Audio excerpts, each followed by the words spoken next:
guys were at the top of the college baseball world. Everything was great, and then not that it's bad, but you've had kind of so much, kind of change there at the top. Yeah, I mean, we've had a lot of change, but a lot of these coaches have been around the whole time, and for me, I've got to experience 3 different coaches, so I've gotten to take bits and pieces from all the different coaches that I've gotten, and I'm kind of fortunate because I feel like I've gained some knowledge and new experience and how to handle certain situations that if I had one coach the entire time, I might have not have gotten. So I think of it as I'm fortunate to have experienced that.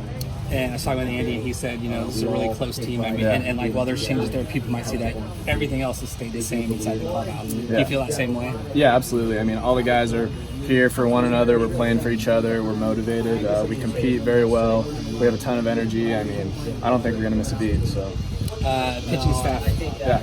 It's always been a big thing here. Yeah. How's it looking? I mean, you're around those guys. You're one of those guys. Yeah. How's the staff kind of shaping up to that? It's looking great. All our guys, the biggest thing I can say is that they go out and compete. We've started scrimmages, and, all you can really ask for is to guys go out and give their all.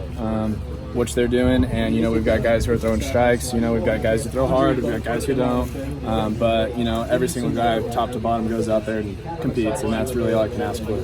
I talked to Mitch in November, and he talked about the defense that he'd seen through the fall, and then some stuff.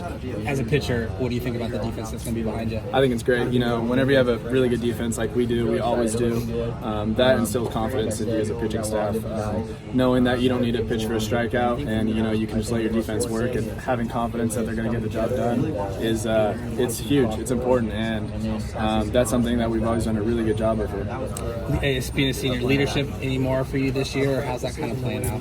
Yeah, I mean, for me, I'm just trying to kind of leave this place better than I found it. I want to have the younger guys, be able to come up to me and talk to me. I want to try to help them out because I've been there. So for freshmen, there's a lot of nerves, anxiety. People don't know what the role is going to be. So just trying to let them know that, hey, as long as they're out competing and getting it their all and working their best, they're not going to have any regrets, and they're going to have the best chance of success. You guys have had a lot of success over the years. Yeah. You kind of a hunted one, and last year coming off that national championship. This year, polls maybe not there or low ranked. Do you like that position where you're at? Yeah. Kind of being maybe an underdog, or do you think people won't look past you? I mean, for me, it really doesn't matter whether we're ranked first or ranked 300th. It's not going to change the way that we go about our business.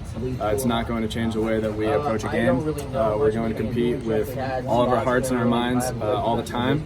So, rankings really mean nothing.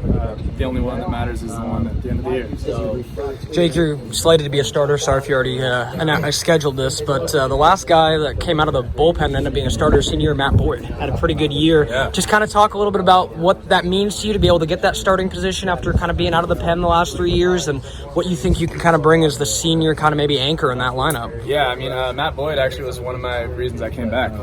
Talked to him a little bit, talked with my coaches, and, he kind of felt like after his junior year, he kind of had something left in him that he didn't want to give up right away, and that's kind of where I was at. I just wasn't really ready to be done with this place. I love it too much.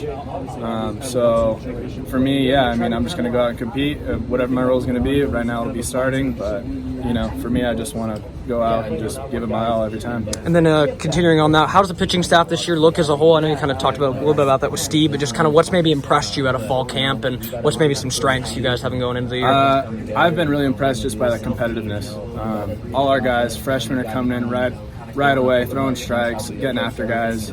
I think we're very motivated. I think we're going to not skip a beat this year. I think the pitching staff's going to be great. All the way from starters to our bullpen. I think that we are definitely motivated and ready to go. And just as a competitor, can you just touch on what it was like to lose Kobe Bryant this last weekend? It was tough, yeah. I grew up 45 minutes from Staples Center, grew up going to games and stuff. He was my biggest inspiration, I remember, picking up balls in the batting cage, yelling Kobe when you're shooting that. Yeah, that's something that you don't really get over. You just gotta, really make sure you appreciate the people around you. Tell them you love them, stuff like that. Yeah. Did you talk to Matt Boyd at all about coming back? Or I did, yeah. Last summer, gave him a call. I've known him. He lives by me up in Bellevue, Washington area. So I've worked out with him a few times and just kind of talked with him. He said, yeah, if you're not 100% bought in, then, you've got stuff left in the tank here, so use it up.